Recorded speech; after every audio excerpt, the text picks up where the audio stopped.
Здрасте, Игорь Гальмович. О, Зульфат, здравствуйте. Можно? Конечно, присаживайся. Угощайся. Да, спасибо.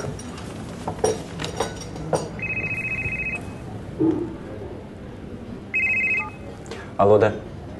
Да, здравствуйте. Да, я был у вас на собеседовании по тестовому заданию.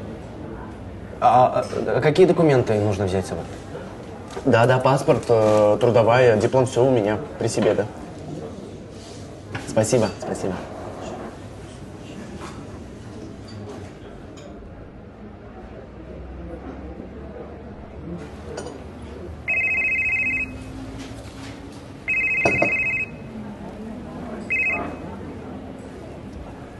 Да, мам. Да, привет. Да, все нормально. Мам, не могу. Мам, ты всегда звонишь тогда, когда я занят. Не могу я. Ну, спроси младшего.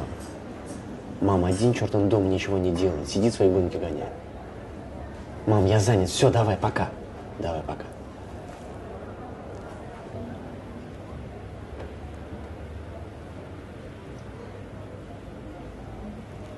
Алло, привет. Что делаешь? Не, у меня вообще все в шоколаде. Да. В IT-отдел технопарка взяли? Да. Окей, сегодня вечером посидим, покумекаем. Да. Давай, пока. А вы, оказывается, счастливчик. А про работу? Ну да, было это несложно. 13 человек подали свое резюме, и из 13 только мое прошло. Я не это имел в виду. В смысле? А что тогда? Твоя мать звонит тебе. Знаешь, что это значит, когда твоя мать звонит тебе? Если бы я мог увидеть свою маму хотя бы на несколько секунд. Или просто услышать ее голос. Я бы не клал трубку. Я бы позволил говорить ей часами.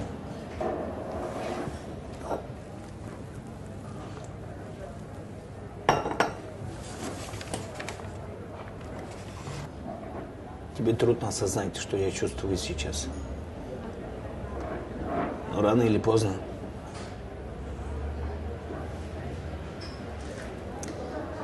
тебе это время покажется как один миг. Вот тогда ты и поймешь, что я имею в виду. И твоя новая работа не будет тебе приносить столько радости, как сейчас. Во всем будет привкус горечи. Хочешь, покажу, как написано у меня мама в телефоне? Ее уже нет в живых 5 лет. А ее номер до сих пор в телефоне самый первый в списке.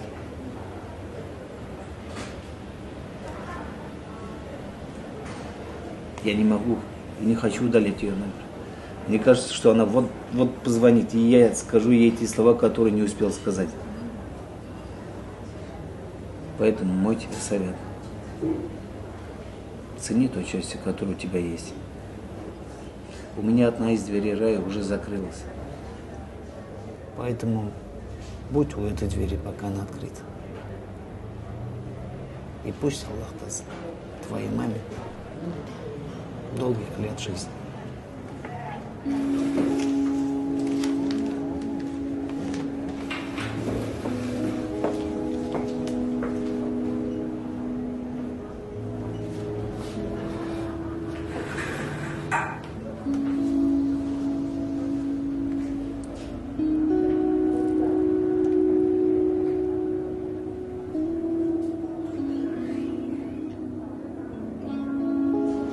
Алло, мам. Привет. Да, у меня все хорошо.